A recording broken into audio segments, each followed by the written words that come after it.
Charles Payne, host of Making Money on Fox Business, is here.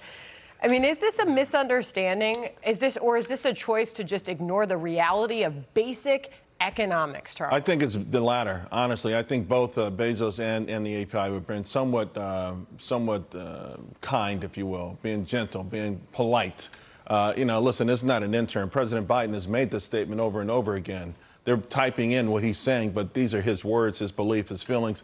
If you go back to last week when Brian Deese made that comment about a liberal world order, I just think that it's interesting because you started out saying that Biden was on the defensive. They're on the offensive. Mm-hmm. They're ramming this down our throats. Mm-hmm. And they're telling us you're going to like it. You're going to like it because you're going to love the way it looks at the end. You're going to love this liberal world order. But between now and then, you are going to take this pain and be happy about it. They're actually incredulous. Why aren't you happy anyway? We pumped X trillions amount into the economy. This many jobs were saved. This is what the GDP did. You know the spiel. You hear it every time President Biden opens his mouth. That's his preamble, no matter what. But Charles, it's really important that you point out, and this is fact, the majority of gas stations in this country are owned and operated by... I got involved in that tweet storm. I put it up. 60%, over 60% of individuals or, families. I mean, I know them. I had a guy across the street from my house, right around the corner from my house, a guy named Sanjay.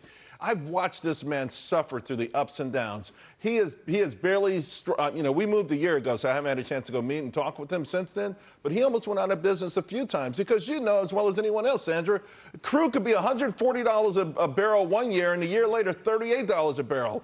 Yep. It's a treacherous business. It's a treacherous business for President Biden to fund the smallest, weakest link in all of it. Yeah. The people who are making the least amount of money, that got to sell cigarettes, got to sell soda to make money, for him to pick on them was mind-boggling. Charles, why does it take so long when you begin to see oil prices slowly inch down? Why does it take so long to get to the end user when you're putting that oil in your gas tank? Well, it's the delivery of it. It's one thing to take it out of a field somewhere in Angola or even in the Gulf of Mexico, bring it on shore, refine it, distribute it, bring it here. There's a process. Can I jump in on that? Because Charles and I did a lot on the last time this happened, and there was accusations of price gouging, and those mom and pop that are operating these gas stations aren't bringing prices down fast enough. Well, we charted it out, and we charted out the rise to $150 oil, and guess what? The gas prices at the pump that they were charging never went up as high as the oil prices themselves. They're afraid that will cause demand destruction, so they never actually raised them high enough to meet the $150 oil. So a lot of times they're losing money on the way up, and when it comes down real fast, they try to make back that money, if that makes any sense. Yeah, and they're competing with the guy down the street. That's true. They're looking down the street to see what those prices are. So they may be competing on a broad global economy when it comes to oil. I just want to get this in here because this is Kamala Harris over the weekend, by the way, on our high gas prices. What we need to do domestically, what we need to do to bring down the cost of gas. Well, right?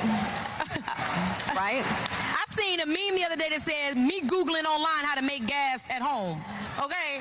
Ooh, don't do that. Don't do that. Please don't do that. Hilarious. You know who's not laughing? The American people. This Monmouth poll just came out in the last couple hours. Charles, inflation, #1 concern, top issue for voters, 33% say that's what it's about. Gas prices, 15%. This is where they are worried about their future. The economy, 9%. Everyday bills, 6%. Okay? And those that are struggling now, 42% say they are struggling economically with their financial situation in June 2022 compared to 24% a year ago. That's not funny. No, it's not funny, and it's ironic in the sense that President Biden is often, he's fond of saying how families talk at the kitchen table. That's what he's all about. He's not about that. This is part of the plan, and they've admitted it in more ways than one, and they're starting to admit it again.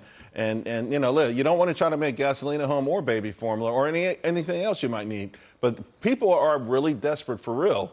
And while, Vice President Harris took it as a joke, I'm not sure that woman who asked the question was seriously 100% joking. She had a more serious tone, like, hey, I've got to do something. Listen to what I'm saying. I don't want to disrespect you as VP, but I'm desperate. My family is desperate. Help us out. Let's not laugh it off. By the way, you've got a town hall coming up, right? Yeah. Charles? Yeah, we Tell got us about it. 26, the special. Listen, this is impacting every facet of life. It's not just the stock market, which we see is roiling. You should see what's happening with retirements. People are putting them off, pension plans, day-to-day living. We're going to cover all of that because it's so critical right now, and we're going to try to help people get through this. Rich had an observation about this circle of friends here. We started a business network together 15 years ago. I remember that. Golly, that was just like, 15 years ago. It doesn't feel like 15 No, now. it does not. FBN Originals, October right. 2007, right? That's right. Good to have you here in New York, Rich. Great to be here. All right. Done a great job, Rich. Great. Thanks, you, guys. Charles. Subscribe to the Fox News YouTube channel to catch our nightly opens, stories that are changing the world and changing your life. From Tucker Carlson tonight.